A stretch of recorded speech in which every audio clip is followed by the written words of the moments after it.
محترم علماء کرام، بزرگان ملت، مجھ کو جو موضوع دیا گیا ہے وہ ہے مدارس اسلامیہ کے اہتمام اور نظامت سے متعلق جو ہماری ذمہ داریاں ہیں ان کو صحیح طریقے پر انجام دینے کے لیے ہمیں کن امور کا لحاظ رکھنا چاہیے، اپنی ذات میں کون سی صفات پیدا کرنی چاہیے اور اپنے نظام اور اپنے عمل میں کون سی اصلاحات لانی چاہیے۔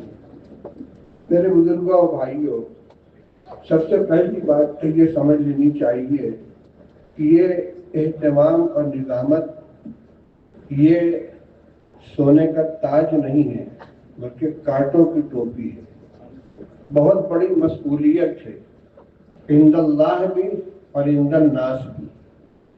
ایک لطیفہ ہے، سنا تھا، آپ لوگوں نے وہ سنا ہوگا، لیکن وہ حقیقت بھی ہے۔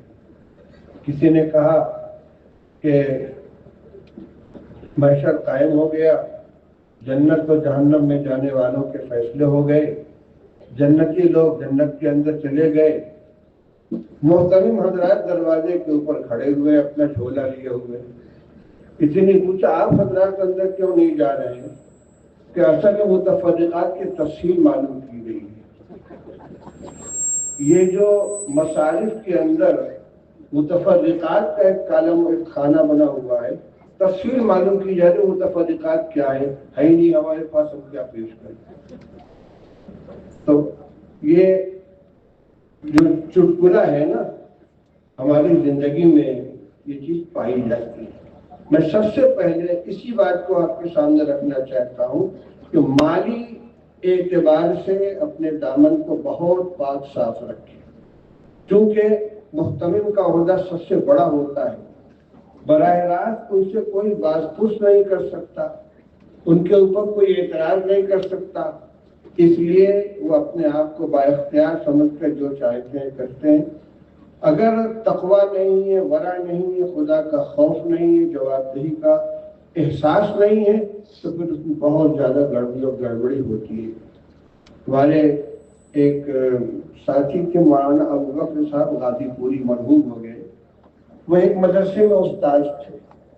وہ لطیفہ سناتے تھے کہ ہمارے مدرسے میں جو محتمم صاحب کا مکان تھا وہ مدرسے سے ملا ہوا تھا، اور اندر سے آواز آتی تھی منشی جی سلنڈر بھیج دیجیے، سلنڈر چلا گیا، اے منشی جی چاول بھیج دیجیے، چاول کی بوری چلی گئی، اے منشی جی آٹا بھیج دیجیے، آٹا کی بوری چلی گئی، کوئی اندراج نہیں، کوئی حساب نہیں۔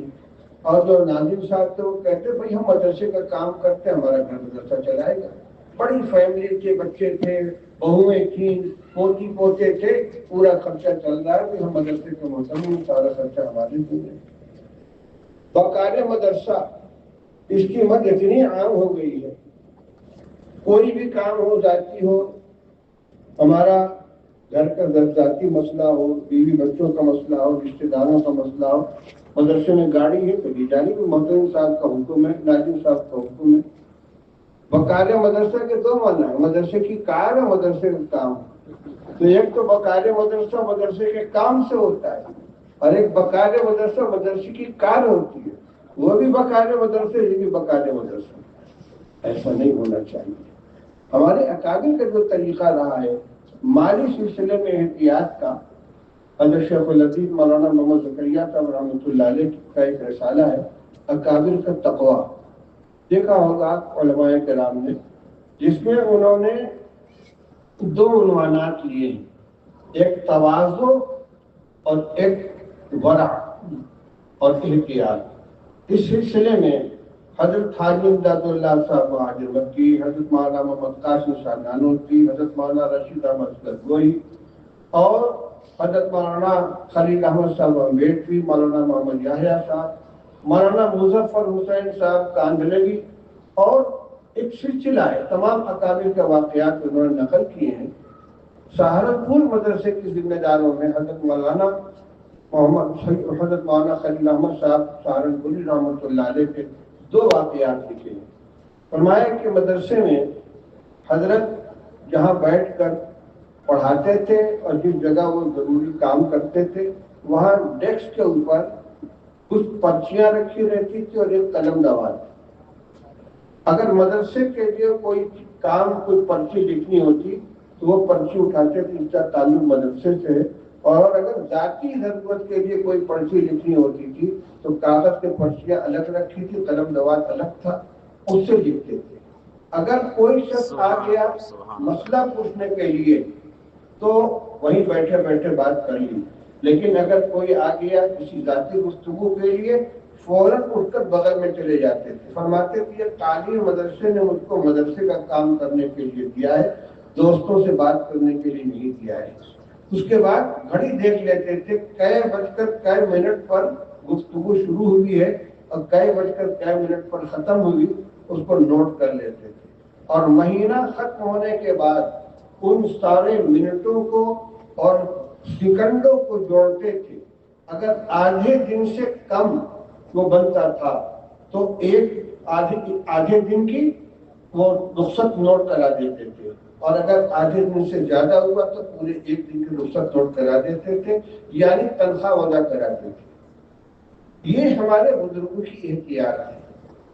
تنخواہ کے سلسلے میں حضرت شیخ الہند رحمۃ اللہ علیہ اور حضرت مولانا خلیل احمد صاحب امبیڈکر رحمۃ اللہ علیہ دونوں کا یہ واقعہ حضرت شیخ نے آپ بیتی کے اندر لکھا ہے کہ حضرت شیخ الہند رحمۃ اللہ علیہ کی تنخواہ 60 روپے تھی، جبکہ وہ دارالعلوم دیوبند کے سب مدرسین تھے، اور وہ کسی قیمت پر اس میں اضافہ کرنے کے لیے تیار نہیں تھا. فرماتے تھے میری حیثیت سے یہ بھی زیادہ ہے. لیکن جب ماتحت مدرسین کی تنخواہ بڑھتے بڑھتے 60 تک پہنچ گئی اور ماتحت مدرس کی تنخواہ صدر مدرس سے زیادہ کی نہیں جا سکتی، تو لوگوں نے درخواست کی کہ حضرت آپ اگر اضافہ قبول نہیں کریں گے ان سب کا حق مارا جائے گا. تو مجبوراً تنخواہ میں اضافہ قبول کیا. یہی حال سہارنپور میں حضرت مولانا خلیل احمد صاحب امبیڈکر رحمۃ اللہ علیہ کا تھا کہ کسی قیمت پر تنخواہ میں اضافہ منظور نہیں فرماتے تھے. جب وہاں ماتحت مدرسین کی تنخواہ ان کی تنخواہ کے برابر ہو گئی تب انہوں نے اضافہ منظور فرمایا. شیخ نے یہ بھی لکھا ہے کہ جب تک میرے والد مولانا محمد یحییٰ صاحب رحمۃ اللہ علیہ حیات تھے تب تک مولانا خلیل احمد صاحب تنخواہ لیتے تھے، لیکن میرے والد صاحب کے انتقال کے بعد انہوں نے تنخواہ لینا بند کر دیا. فرمایا کہ مولوی محمد یحییٰ میرے حصے کے اسباق پڑھا دیا کرتے تھے اور خود تنخواہ نہیں لیتے تھے، لیکن اب ان کا انتقال ہو گیا ہے لہذا اب میں تنخواہ نہیں لوں گا، میں مدرسے کا پورا کام نہیں کر پاتا، چنانچہ تنخواہ بند کر دی. شیخ الحدیث حضرت مولانا محمد زکریا صاحب رحمۃ اللہ علیہ ان کی آپ کسی میں لکھا ہوا ہے مدینہ طیبہ جب ہجرت کر کے تشریف لے گئے ہیں تو وہاں سے انہوں نے مدارلوم کے اندر خط لکھا تھا کہ میرے مکتبے سے کتب خانہ گہیویہ سے ہر ماہ اتنی رقم مدارلوم کے اندر جمع کی جاتی رہے، اور اتنی رقم اس کی مقدار لکھی تھی کہ تب حساب دیکھ کر معلوم کیا جائے محاسبی سے کہ اب تک میں نے مدرسے سے کتنی تنخواہ لی ہے، جب تک ادا نہ ہو جائے یہ سلسلہ جاری رکھا جائے، اور اگر باقی رہ جائے تو میرے ترکہ سے وصول کر کے مدرسے میں جمع کیا جائے. یہ احتیاط تھی ہمارے قابل کی، ہمارے بزرگوں کی. حال ہمارے اندر کوئی احتیاط باقی نہیں ہے. مال کا مسئلہ بہت ٹیڑھا ہے. حضرت شاہ عبد الرحیم صاحب رائے پوری رحمۃ اللہ علیہ کا مقولہ حضرت شیخ الحدیث رحمۃ اللہ نے لکھا ہے. وہ فرماتے ہیں کہ مجھے جتنا ڈر مدرسوں کی سرپرستی سے لگتا ہے کسی چیز سے نہیں لگتا. سرپرستی کے معنی شورا کا رکن ہونا اور اسی طرح جو مشورے کی مجلس ہوتی ہے اس کا رکن ہونا. سہارنپور کی اصطلاح میں مجلس شورا کو مجلس سرپرستان کہا جاتا ہے. تو سرپرست کے معنی ہوئے رکن شورا. یہ تین اکابر ہمارے ایک صف کے تھے، شیخ الہند مولانا محمود الحسن صاحب رحمۃ اللہ علیہ، حضرت مولانا خلیل احمد صاحب امبیڈکر رحمۃ اللہ علیہ، اور حضرت شاہ عبد الرحیم صاحب رائے پوری رحمۃ اللہ علیہ، جو بڑے حضرت رائے پوری کہلاتے ہیں کیونکہ ان کے بعد شاہ عبد القادر صاحب چھوٹے حضرت رائے پوری ہوئے. یہ تینوں ہم عصر تھے، ہم رتبہ تھے، اور آپس میں ان کے روابط بہت مضبوط تھے. ایک جان تین قالب ان کو کہنا چاہیے. تو شاہ عبد الرحیم صاحب رحمۃ اللہ علیہ مدرسہ مدارالعلوم سہارنپور کے سرپرستوں میں سے تھے. وہ فرماتے تھے کہ مجھے جتنا ڈر مدرسوں کی سرپرستی سے لگتا ہے کسی چیز سے نہیں لگتا۔ بات کیا تھی؟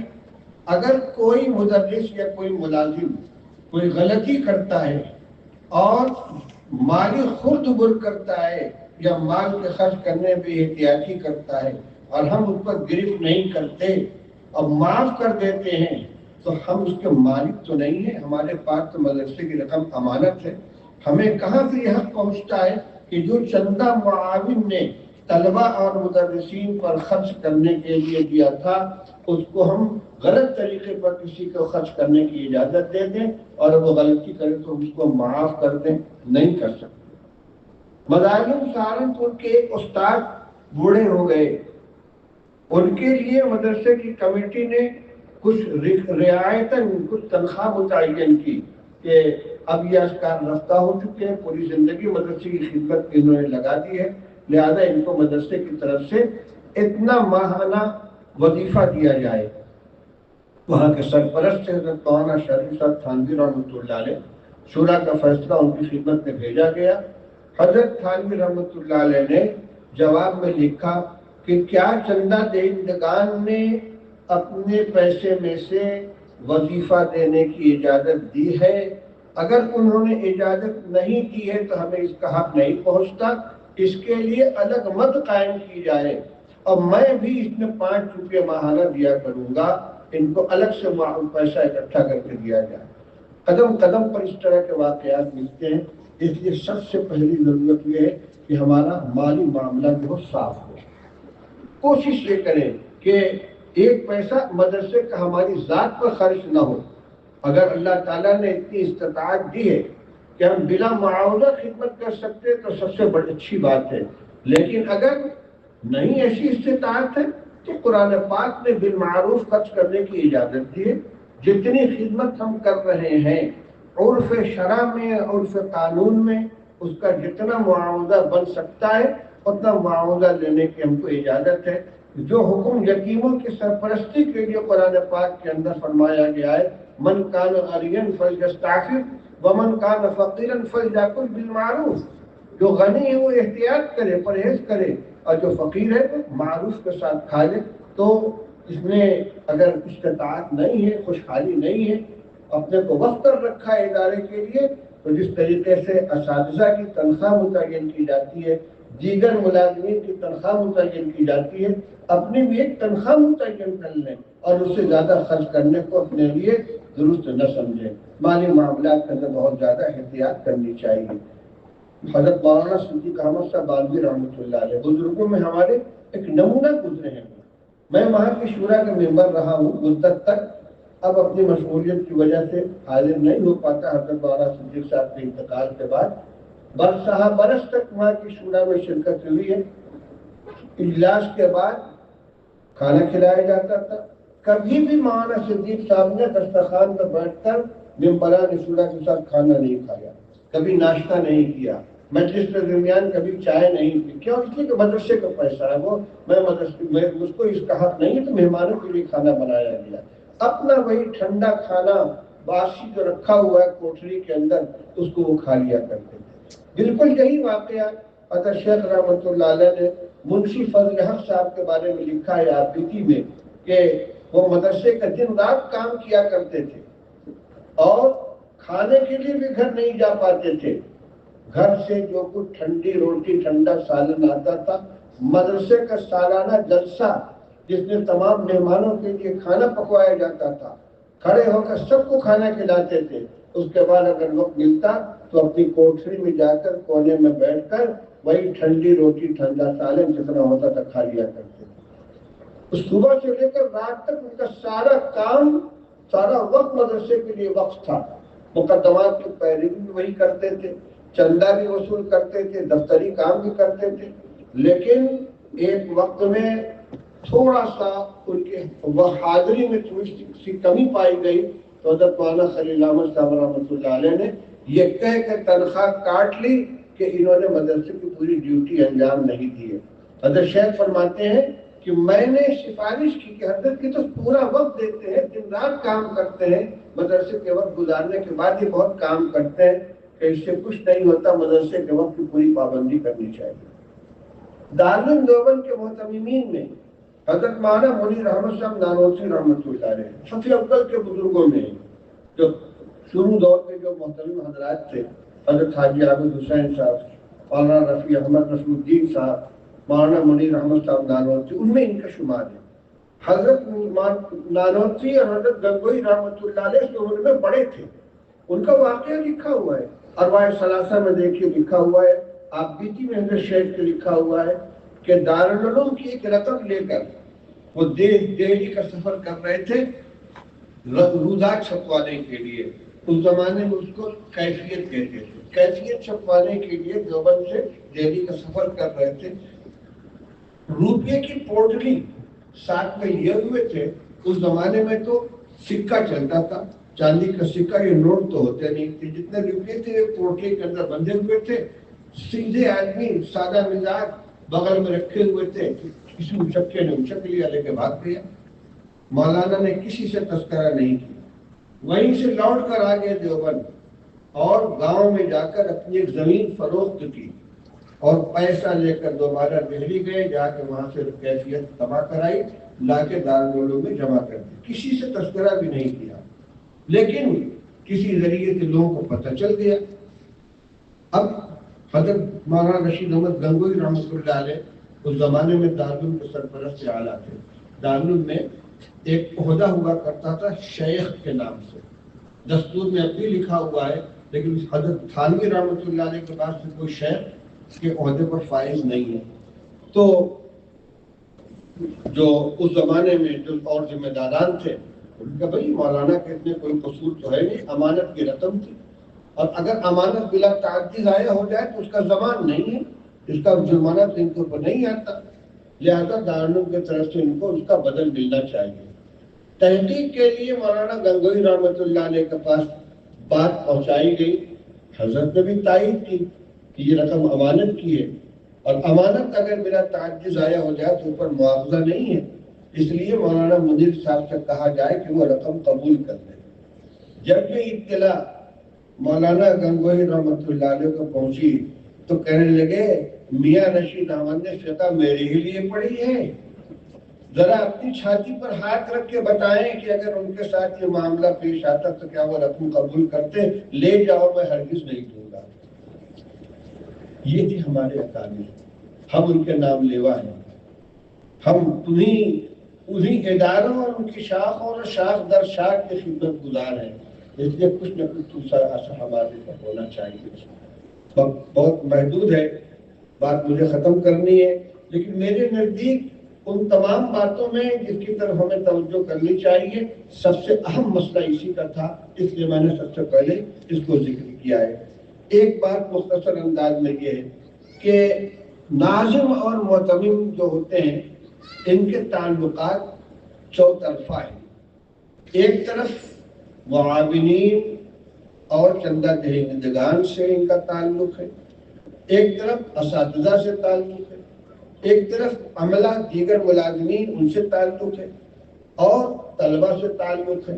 ہر تعلق کے کچھ تقاضے ہیں، اور یہ اپنے عہدے کے اعتبار سے سربراہ ادارہ ہونے کی حیثیت سے سب سے زیادہ ان کا مقام و مرتبہ بھی ہے، اور سب سے زیادہ ان کے مسئولیت اور ذمہ داری بھی ہے۔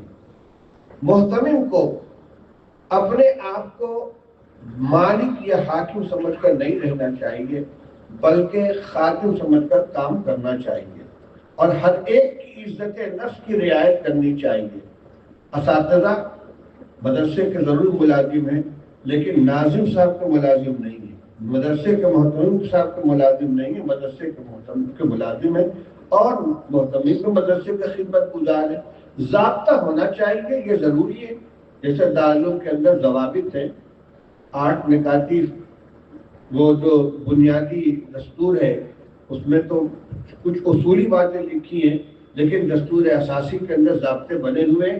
ہر معاملے کے اندر یہ دیکھا جاتا ہے کہ ضابطے کے خلاف کام نہیں ہونا چاہیے، تو ہر ادارے میں کچھ ضوابط ہونے چاہیے بنے ہوئے، اور اس کے اوپر سختی کے ساتھ عمل کیا جائے، عمل کیا بھی جائے، کرایا بھی جائے۔ ضابطے کے خلاف نہ کیا جائے. میری مرضی نہیں چلنی چاہیے کہ میں یہ کہتا ہوں میرا یہ فیصلہ ہے. کسی کے ساتھ ناجائز رعایت بھی نہ ہو اور کسی کے ساتھ زیادتی بھی نہ ہو. طلبہ کے ساتھ شفقت کا معاملہ ہونا چاہیے. اساتذہ اپنے کو ادارے کا خدمت گزار سمجھے اور محتمم و ناظم بھی ان کو مدرسے کا خدمت گزار کے ساتھ ساتھ مدرسے کا محسن سمجھے. اس لیے کہ تعلیم کی گاڑی اساتذہ اور طلبہ انہی دونوں کے اوپر چلتی ہے. اگر دونوں میں سے کوئی ایک بددل ہوگا اور اس کے اندر وہ بشاشت نہیں ہوگی، وہ نشاط نہیں ہوگا جو تعلیم و تعلم کے لیے ضروری ہے، تو کام نہیں چلے گا. کہ مزدور خشدل غلط کار بیش. اسی سلسلے میں تنخواہوں کا بھی ایک مسئلہ آتا ہے کہ زمانہ برابر گرانی کی طرف بڑھ رہا ہے. اس لیے مدرسوں کے اندر تنخواہ کا بھی کوئی ضابطہ ہونا چاہیے. جیسے دارالعلوم دیوبند میں اسکیل گریڈ کا ایک ضابطہ ہے، نیچے سے لے کر اوپر تک، چپراسی سے لے کر صدر مدرس و محتمم تک 11 کیٹیگری میں. اس وقت 11 کیٹیگری ہے، پہلے وہ 14 تھی، اس کو گھٹا کے 11 کر دیا گیا. 11 کیٹیگری میں تنخواہوں کا معیار بنا ہوا ہے. ابتدائی تنخواہ اتنی ہے، سالانہ ترقی اس پر اتنی ہوا کرے گی اور آخری تنخواہ اتنی ہوگی، اور ہر سال 5% اس کے اوپر گرانی الاؤنس کا اضافہ کیا جائے گا. ایک ضابطہ بنا ہوا ہے. دفتر محاسبی اور اس کے مطابق نقشہ بناتا ہے، تمام سے منظوری لیتا ہے، آگے چالو کر دیتا ہے.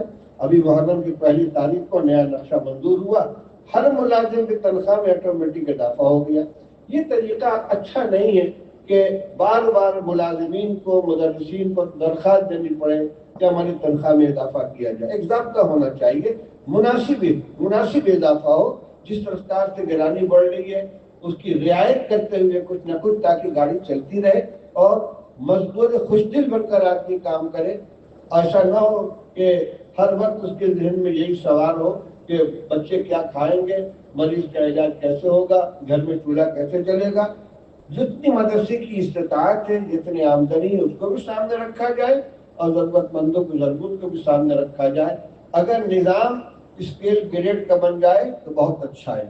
بعض مدرسوں میں یہ طریقہ ہے اور بعض مدرسوں میں یکمشت سالانہ اضافے کا طریقہ ہے. کوئی وہ گریڈ بنا ہوا نہیں. جیسے سہارنپور میں غالباً یہی طریقہ ہے کہ مجلس شورا آتی ہے تو طے کرتی ہے کہ تمام اساتذہ کی تنخواہ مثال کے طور پر 1000 روپے کا اضافہ کر دیا جائے، دیگر ملازمین کی تنخواہ میں مثال کے طور پر 500 روپے کا اضافہ کر دیا جائے. تو کچھ نہ کچھ اضافہ خود بخود ہونا چاہیے. تیسری بات یہ کہ مدرسوں میں طلبہ کے اندر جو بے چینی پیدا ہوتی ہے عام طور پر مطبخ کے راستے سے آتی ہے. جتنی اسٹرائک ہوتی ہے، ہنگامہ ہوتا ہے، کھانے کی شکایت کی بنا پر. تجربہ یہی ہے. اس لیے اپنے مدرسے کی آمدنی اور اس کی مالی وسعت کو دیکھتے ہوئے بچوں کے کھانے کے نظام کو بھی اچھا بنانے کی کوشش کرنی چاہیے. اس لیے کہ وہ مہمانان رسول ہیں، ہمارے پاس آئے ہیں، ہمیں ان کی خدمت کرنی ہے.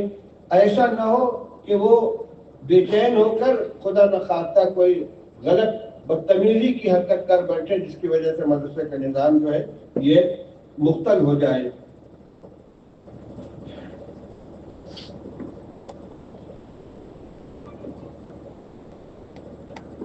تقریباً اس کے اندر آ گئی ہیں. ایک بات اور تھی، آج کل جو حالات چل رہے ہیں تشویشناک، جس سے مدارس اور اداروں کے اوپر نشانہ بنایا جا رہا ہے اور کوشش کی جا رہی کسی نہ کسی طریقے سے ان کو گرفت کرنے لیا جا سکے، تو بہت زیادہ احتیاط کی ضرورت ہے. اور اس میں اساتذہ، محترمین اور طلبہ سب کو مل کر اس کی کوشش کرنی چاہیے کہ احاطے کے اندر یا احاطے کے باہر کوئی ایسی حرکت نہیں ہونی چاہیے کہ جس سے کسی کو مدرسے کے اوپر ہاتھ رکھنے کی یا اس میں دخل اندازی کرنے کی کوئی گنجائش نکل سکے. اس سے اپنے آپ کو بچانا چاہیے. اور آخری بات یہ ہے کہ یہ جو رابطہ کے ممبران ہیں تمام مدارس، بڑی خوشی ہوئی اس بات کو معلوم کر کے دیکھ کر کہ یہاں ماشاءاللہ اس صوبے میں بہت منظم طریقے سے کام ہو رہا ہے. زون بنائے گئے ہیں اور ہر زون کے مدرسوں کی فہرست سے ہر ایک کے یہاں نمائندے ہیں، کتنے ادارے مربوط ہیں، کتنے مربوط نہیں ہیں، کہاں کہاں اجتماعی امتحان میں شرکت ہوئی ہے، کہاں نہیں ہوئی ہے، اور جہاں نہیں ہوئی اس کی کوشش کی جا رہی ہے۔ تو یہ جو ادارے ہیں یہ سب اعضاء جد دیگران کی طرح سے ہیں، اور جو عضو بدن داورد روزگار دیگر عضوہارا نمانت قرار۔ ربط ملت کیا ہے وہ فرد قائم ربط ملت سے تنہا کچھ نہیں، موج ہے دریا میں اور بیرون دریا کچھ نہیں۔ یہ ہم سب مل کر اپنی اپنی جگہ تو اکائی ہیں، لیکن سب مل کر ایک سمندر بن گئے اور سب کے قطرہ ہے۔ اس لیے مسائل کے اندر ایک کو دوسرے کا ساتھ دینا چاہیے اور اللہ کے فضل سے یہ مزاج بنائے۔ باقی نصاب تعلیم اور تربیت وغیرہ سے متعلق جو موضوع تھا وہ تو دوسرے حضرات نے بیان کر دیا ہوگا۔ ایک بات یہ تھی کہ ابھی اعلان سنا آپ نے احمد نگر کے لیے مجلس قائم کی ہوئی ہے یا پورے صوبے کی؟ ضلع احمد نگر کی مجلس تحفظ ختم نبوت قائم کی گئی ہے۔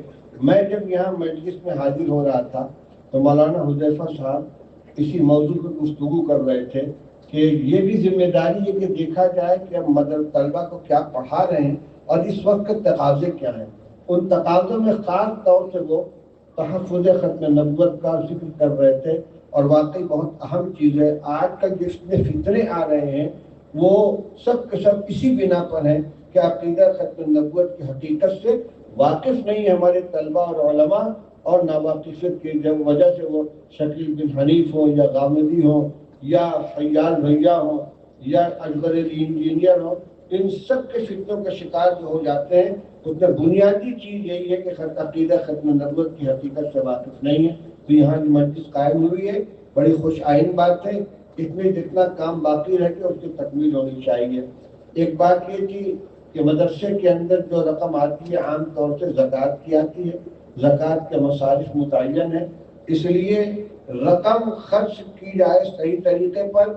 جو رقم براہ راست طلبہ پہ خرچ کی جا رہی ہے زکوٰۃ کی، اس میں تو کوئی حرج کی بات نہیں ہے، لیکن جو رقم زائد ہے جس کو دوسرے مقدار میں خرچ کرنا ہے تو مفتیان کرام سے معلوم کر کے صحیح طریقے پر اس کی تملیغ کرانا ضروری ہے۔ بغیر تملیغ کیے ہوئے اگر رقم زکوٰۃ کی غیر مصرف میں خرچ کریں گے تو وہ معاوضہ ہوگا، جس کی زکوٰۃ ادا نہیں ہوگی خرچ کرنے والے اس کے مسئول ہوں گے۔ اللہ تعالی ہم سب کو صحیح عمل کرنے کی توفیق عطا فرمائے۔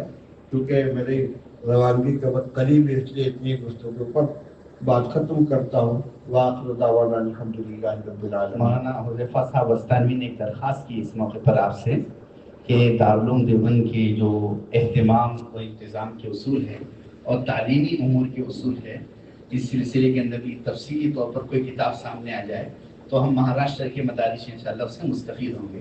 حضرت والا نے دو باتیں آپ کے سامنے اصولی طور پر بتلا دی ہے، ایک اصول ہشتگانہ اور ایک کتاب ہے دستور اساسی دارالعلوم دیوبند۔